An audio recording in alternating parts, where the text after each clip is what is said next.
L'estimation provient des services de renseignements américains. Sur les 250 otages capturés lors de l'invasion barbare du 7 octobre menée par le Hamas, 120 sont retenus en captivité et un grand nombre auraient perdu la vie. Le Wall Street Journal s'est entretenu avec des médiateurs des négociations sur les otages et un officiel américain au fait des derniers renseignements dont dispose Washington.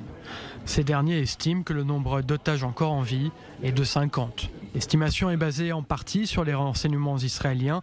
Elle implique que 70 des otages encore retenus pourraient être morts, soit 25 de plus que ce que Jérusalem a publiquement reconnu. Selon le quotidien américain, Israël a déterminé que 41 autres otages sont morts. L'armée israélienne a confirmé la mort de 41 otages encore en captivité sur la base de renseignements et d'informations obtenus par les unités opérantes à Gaza.